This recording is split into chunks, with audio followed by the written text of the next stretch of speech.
Dobrý deň, vítam vás na kúpalisku Zelená žaba. Chceme vám urobiť exkurziu, ktorú sme nazvali, či bola Zelená žaba skutočne zelená. Bude to exkurzia s prednáškou o výskume, ktorý sme spolu s kolegom Ivanom Pilným. Ja som Peter Salaj, som z Ústavu stavebníctva a architektúry Slovenskej akadémie vied. Ivan je z Vysokej školy výtvarných umení z odboru reštaurovania a pred 2 rokmi sme začali robiť výskum pamiatkový, architektonicko-reštaurátorský tejto skvelej stavby. Bohuslav Fuchs, rovnako ako ostatní architekti, teda urobil návrh, ktorý bol v tom údolí, naväzoval na už postavený machnáč a pokračoval ďalej do parku, je vlastne jeho návrh.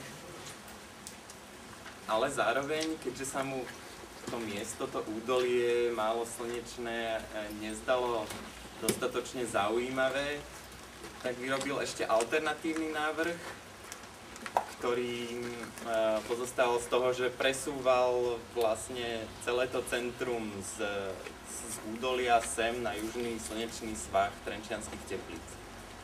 A tento návrh paradoxne oproti vlastne v protiklade k zadaným podmienkam presvedčil porotu, ktorú viedol Rastislav Janák, ďalší významný architekt moderný, v tom, aby zmenili zadanie alebo prijali Fuchsa ako víťaza tejto súťaže. V 35. roku teda sa rozhodlo, že Fuchs je víťaz, ale tie peniaze už nebolo ich tak veľa, takže sa nezačala sa realizovať táto prestavba toho centra a presunutie toho centra, ale napriek tomu sa začalo realizovať aspoň niečo a to bolo kúpalisko, ktoré bolo súčasťou toho Fuchsovho projektu.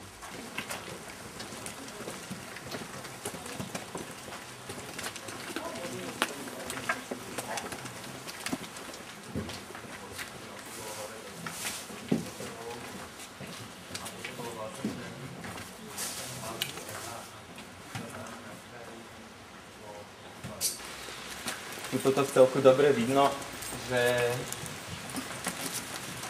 tuto je vlastne schodisko do tej reštaurácie, ale keď tí obyčajní ľudia vlastne nemali ani šanci sa to bolo zamurované. Tá novoľ sa vlastne fungovala po poschodie vyššie ako keby a oni si mohli tam zo spodu prejsť po schodoch, ísť hore a nemuseli sa vlastne ako keby stretnúť s tým plebsom alebo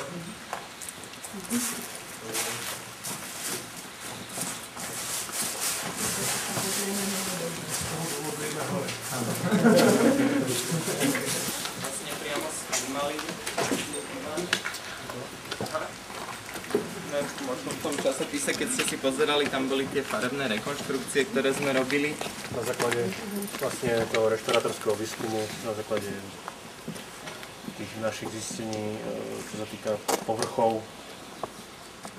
A ten výskum spočíval teda jednak v tej terénnej práci, robenie tých sond, tu aj uvidíte zo pár tých ešte pozostavkov, je to aj pekne nafotené v tom časopise,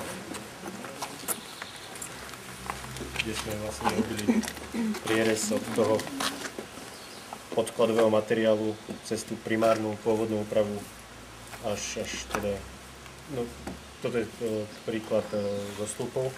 To sú vlastne všetky tie nátery, ktoré sa časom na to nahromaždili. Vidno, že ešte v tých prvých úpravách sa dodržiavali ako tak tú farebnosť, ale vidíme, časom to bolo aj čierne, zelené, nakoniec to skončilo na tej hnedej. Niekde sa teda ani nedalo spraviť až takýto prierez a nebol to ani účel. Nám išlo hlavne o tú primárnu farebnosť, takže ak sa podarila táto zistiť, tak už sme nepatrali potom, ako jednotlivé tie časti sa v priebehu rokov menili. To nie je dôležité. Boli odobrané samozrejme aj vzorky, keďže u niektorých tých nátierov sa nedá presne oddeliť tie vrstvy od seba. Preto sa robí taký odber vzoriek, ktorý sa laboratórne spracuje. Odoberie sa kúsok fakt pár milimetrov a ten sa zaleje do umelej živice. Naprieč sa vybrúsi a vidíme vlastne prierez jednotlivých tých vrstiev potom pod mikroskopom. Takže k tomu výskumu asi toľko. Neviem, ešte čo zaujímavé, môžete aj spýtať. Bolo vidno tú sondu, čo sme robili, takže...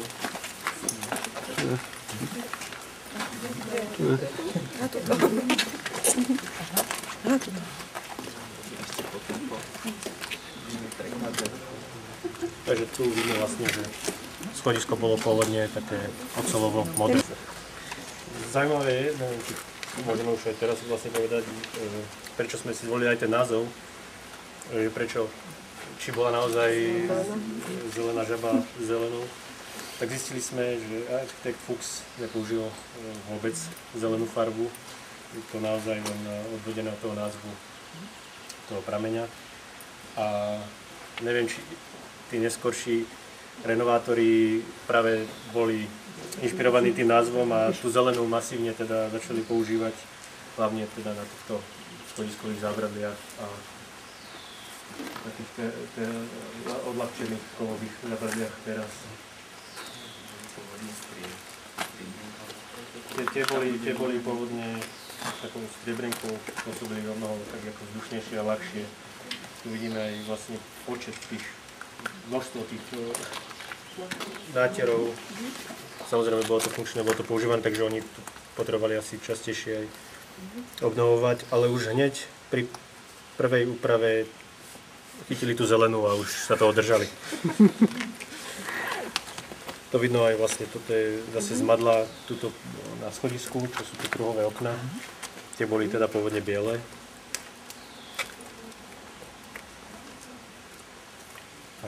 Ja myslím, že môžeme ísť asi vyššie.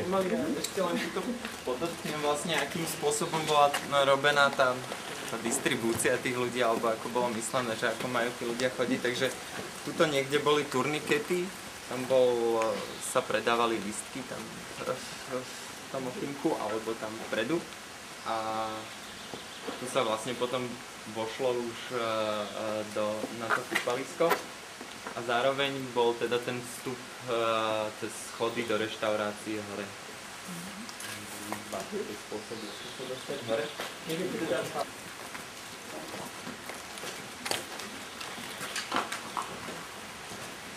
Že tá budova samotná tiež je vlastne rozdelená na dve krídla. Jedno je to hlavné krídlo, kde boli nielen šatne, ale aj rôzne vybavenie, boli tu bufety, boli tu sprchy,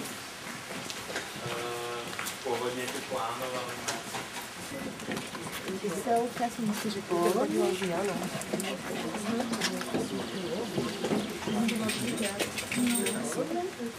To si by sa posledol na vlastne tie steny sú také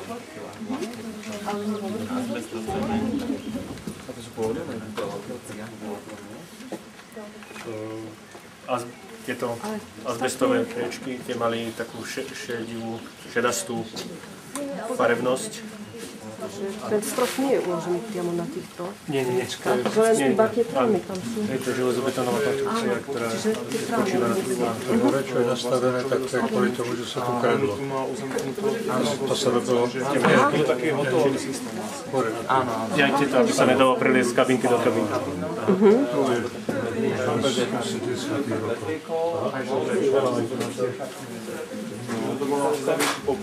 To bolo vlastne také vzdušnejšie. Niekde sa dávalo, niekde sa to robilo z takéhoto materiálu. A ten železobetón nie je všade z dvoch strán. Nie, to je len tá konštrukcia, ktorá je potom vyplnená vlastne tými priečkami. Drevenými, alebo teda týmto azbestom. To sa striedalo vždycky. Áno. Vlastne modul bol dve kabinky na jeden ten. Tá pôvodná farebnosť bola teda, hovorím, taká, ten azbest mal šedivú farebnosť, alebo nejaký nátier a rámy dverí boli biele, dvere boli také jasne žlté a mriežka mala podobnú farebnosť alebo takú istú ako vo zábradlie, teda to bol taký striebristý náter.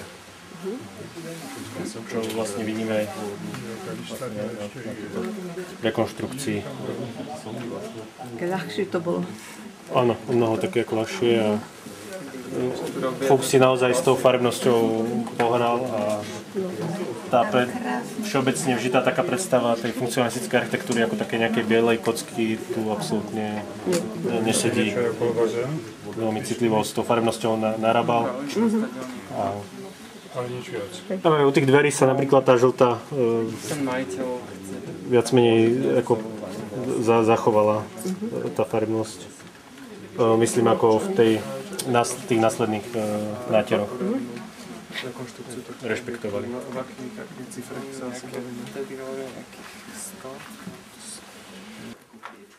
No ďalšou zaujímavosťou, že všetky tie povrchy vnútorné boli tapetované. Boli tam tapety na niektorých miestach.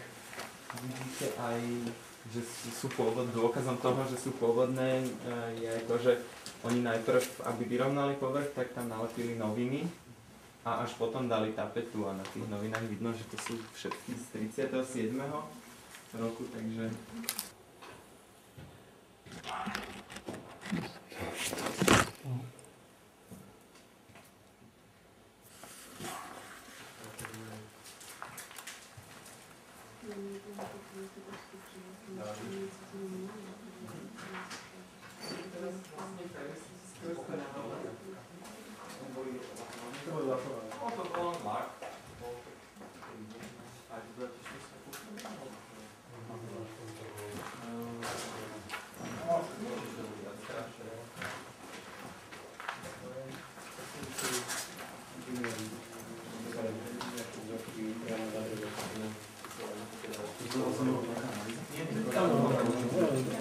Podobajú sa vzorca dreva, musí mať parametre. A rád dopadne tú poradinu.